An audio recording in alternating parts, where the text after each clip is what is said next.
जय हिंद दोस्तों। आज मैं बताने वाला हूँ राजस्थान की राजनीति के विषय में, जहाँ पर एक ही पार्टी के दो नेता आपस में लड़ रहे हैं और वहाँ की सरकार भी अस्थिर हो गई है। इस वजह से इस पूरे वीडियो को आप देखिएगा, तब आपको जाकर के क्लियर होगा कि आखिर किस वजह से ये दोनों इस पार्टी के दो नेता आपस में इतना विवाद कर रहे हैं।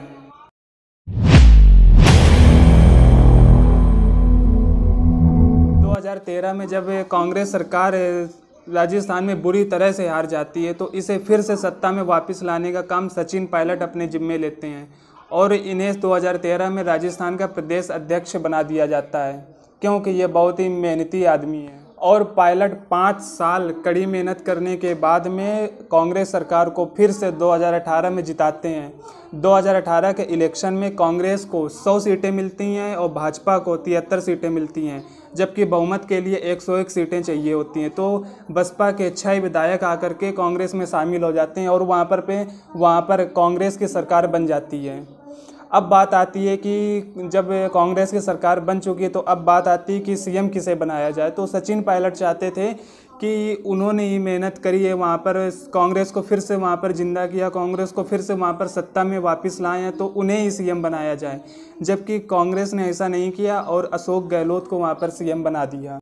लेकिन अब विवाद यहीं से चालू होता है जब सीएम पद की कुर्सी अशोक गहलोत के हाथों सौंप दी जाती है और जो डिप्टी सीएम है वो सचिन पायलट को बनाया जाता है। जबकि सचिन पायलट को 2 मंत्रालय भी दिए जाते हैं, लेकिन वो नाखुश रहते हैं इससे, क्योंकि वो सीएम बनना चाहते थे, क्योंकि उन्होंने सबसे ज़्यादा मेहनत करी थी कांग्रेस पार्टी को फिर से वापस लाने में राजस्थान में।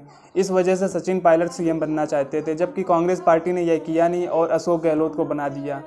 अशोक गहलोत जो कि बहुत ही माहिर आदमी हैं पॉलिटिक्स में और वो उनके रग रग में पॉलिटिक्स से दौड़ती है। यही बात सचिन पायलट को खटकती थी कि जो मेन पावर है वो अशोक गहलोत के पास में है और जो चलती है सबसे ज़्यादा वहाँ पर वो अशोक गहलोत की ही चलती है, ना कि सचिन पायलट की। तो इस वजह से काफ़ी ज़्यादा विवाद हुआ करता था उन दोनों के बीच में। अब जब 2019 में लोकसभा का चुनाव हुआ तो उसमें यह हुआ कि अशोक गहलोत ने अपनी पूरी ताकत अपने बेटे को जिताने में लगा दिया, ना कि अपनी पार्टी में लगाया।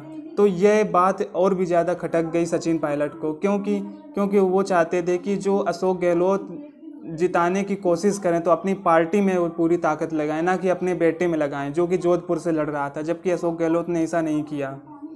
तो ये बात और खटक गई सचिन पायलट को, इस वजह से और विवाद चालू हो गया। अब इसी के चलते अशोक गहलोत को लग रहा था कि विधायकों की खरीद फरोख्त चल रही है पायलट की तरफ से।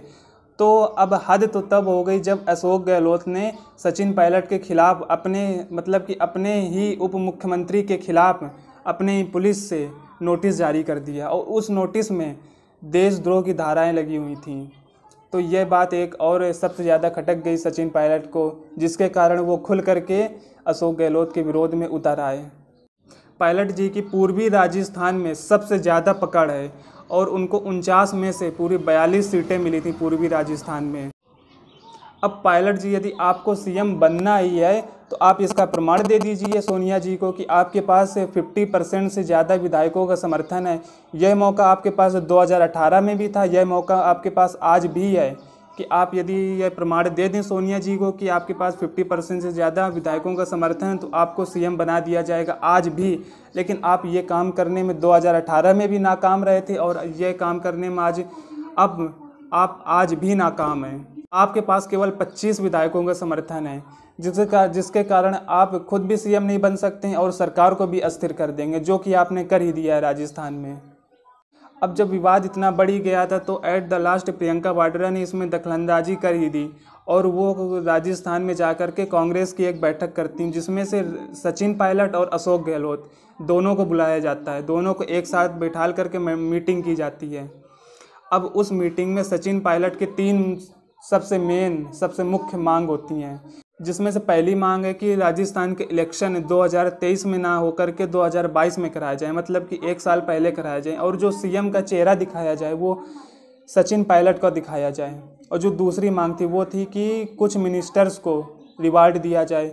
और पायलट जी की तीसरी मांग यह थी कि जो अवनीश पांडे जो कि जनरल सिक्योरिटी हैं और कांग्रेस के भी सबसे करीबी हैं और कांग्रेस में भी इम्पोर्टेंट पोस्ट रखते हैं अवनीश पांडे, तो उनको हटाया जाए। यह इनकी 3 सबसे मुख्य मांग थी सचिन पायलट की।